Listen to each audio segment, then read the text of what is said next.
Hey everyone, Sam here. So I'm back with another tutorial using my latest die set. So I've already shown you how to make this one. So that's the kind of most simplified way, I guess. Then I doubled it up and I shared this gorgeous one. And I've got 4 new stamp sets, so each one is featuring a new stamp set. And today I'm going to make another one and we're going to change the fold again. I want all 4 of these tutorials to just show you completely different folds, ways to use the set. So we've used this set, then we used the ladies on the beach.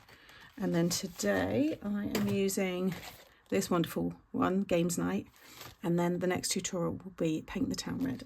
I'm also using the papers. This is the new paper pad, Let the Good Times Roll. And you've also got your scene builder. So there's elements in this set that will work with all of the stamp sets, but it's a great set on its own just to help you kind of build any scenes.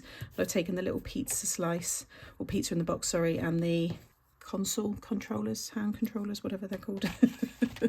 So this is the die set here. You get 48 dice. You've got all your mats and layers for all of those triangular, all the angled sections, and then you've got your panels here which will, you know, you can stick them onto the sides here and make it bigger. So this is the main die. This will go through a standard die machine, but it'll be right on the edge of your plate, so you can run it through, but you might have to then just shift it over to one side to run it back through if you've only got a smaller die machine.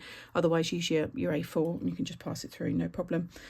So you want to cut that twice. So I've already cut one half in the black, and then I've got my other half here. You want to be using like a 230 GSM cardstock. However, that was using 300 GSM, and you can see it works as well. So, but just bear in mind, because obviously you've got a lot of angles, a lot of corners.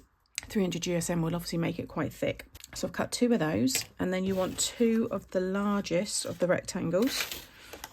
I cut them in the same black. And then I've just taken the next size down and I've stamped my image and coloured it in. And you can see how that one is there. So that is stuck onto one piece of this black. This one's going to be for the back. This is the front. You can see that lovely image. So I'll show you everything on this piece here, and then you just want to do it twice. So you've got 4 vertical score lines. You just want to fold those all first of all. Be careful because you've got that cut going right through the middle. So you don't want to rip that. And then just go back and fold the other way just to kind of soften the fibres, because this will obviously fold in different directions.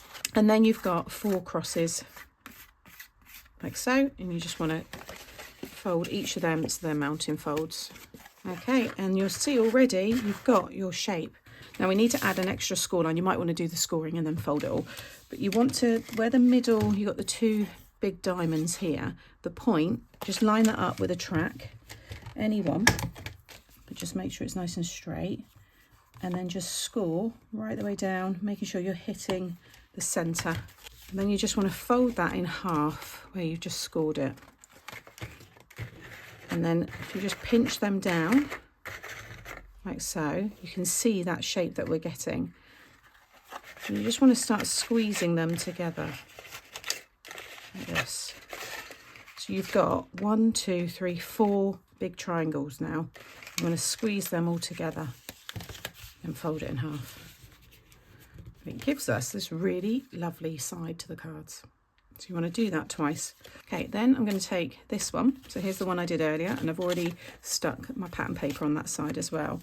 But we want to add our glue to this panel here, and then just line it up with the line.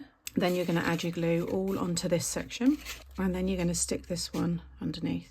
Okay, so you can see the card coming together already, and then flip it over, squash these down and add the glue onto both of these panels on the back, and then take this one here and just stick it down over the top so it all lines up. Okay, and now you've got your card, and it's very springy right now. You can make that less springy if you just go in and give all of those a really good burnish, and it will still, you know, have a nice pop to it, but it won't be as big. So just go and just flatten them a little bit more. See the difference? This has kind of gone down a bit now on that side.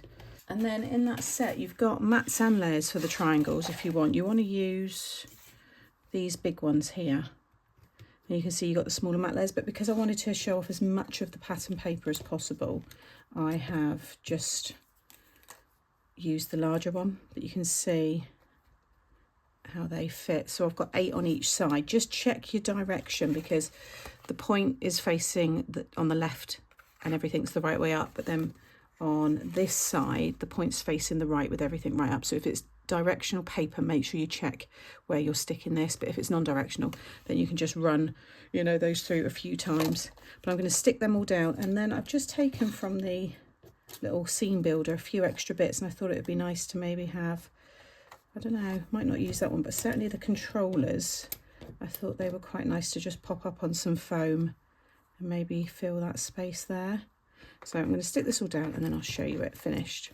Okay, so that is the finished card. All you need to do is add another layer on the back for your message, but you can see how nicely that stands up. I think this is going to be fun with an aperture cut into it, so you're looking in, and I might do something like that for the last card just to show you how that looks, because there's an element that I think would work perfectly with that. So I'm gonna, yeah, rework this again for the final card, I think. So you've got that one, you've got that one, you've got that one so far, plus I've got the samples that the lovely Hayley has done for me, and she's done more fun ways. Look at this one here. So it's dimensional, but it's a top fold, and I just think that is fab. She's also done this way of using it as well, with the 2 panels on each side. And let me know what more you can do with it. So there's one more video to come. Like I said, these will be in the playlist. Head over to Hayley's YouTube channel. I'll have hers linked below because I know she's doing a few tutorials using this set as well. As always, give me a thumbs up if you've enjoyed today. Make sure you subscribe so you don't miss out on any of those future videos, and drop me a comment as well. Let me know what other ways you can see these being used. All the products that I've used, as always, are linked in the description box below, and I'll see you in the next one.